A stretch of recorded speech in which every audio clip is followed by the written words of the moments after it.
Yo, what is up, guys? We're going to learn how to use the Align tool today on Illustrator 2019. So we're going to go to Window, select the Align window or panel or whatever you want to call it. Then we're going to align this circle to the center of the artboard. Make sure that Align to Artboard is selected, because if it's not selected and you say Align to Selection, you're basically aligning the selection to itself, which doesn't really make sense. So we click Align to Artboard, then we can click Horizontal Center and Vertical Center.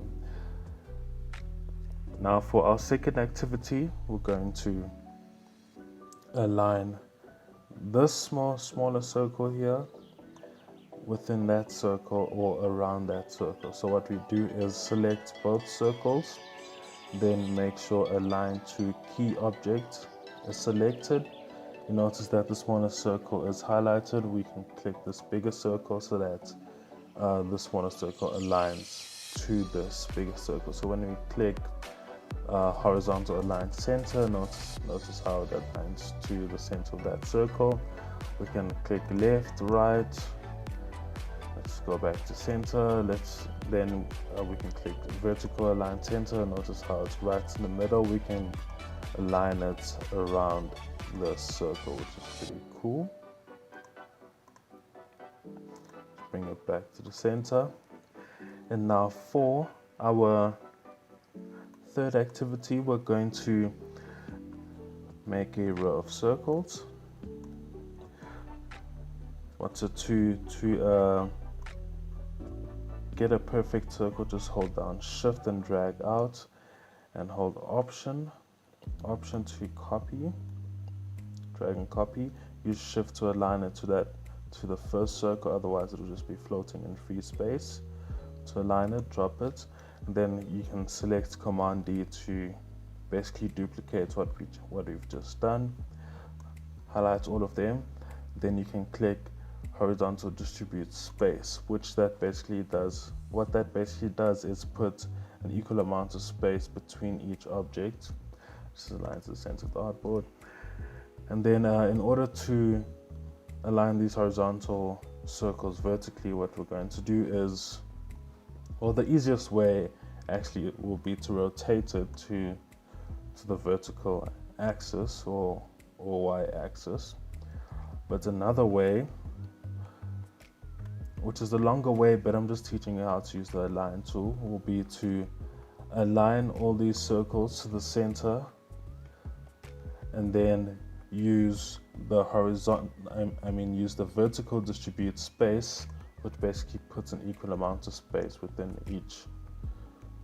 each circle vertically.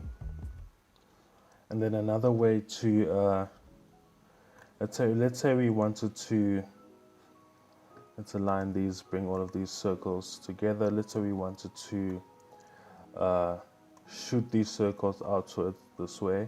What we do is select all of them, then select Key Object, then vertically, sorry, just getting mixed up. Vertically distribute the space, which shoots it out that way, and to change the spacing between these objects, we can just change the pixel space, then click vertical distribute again, change it, then click it again, and it basically, it brings the circles closer together, which is pretty cool. For activity 4, we're going to make a diagonal staircase. So we're going to create a box. I'm going to cut the box, and we're going to drag this down and align it to the bottom. Command D to duplicate what we've just done. Highlight everything, make sure it's aligned to Artboard, then click Horizontal Distribute Space. And the reason why this is shooting out here is pretty weird, because it can actually fit in here a bit. But yeah, I'm not really sure why it does this. But anyway, we can delete that. We can drag this up here, align it, select all of them, join, and voila, we have our diagonal staircase.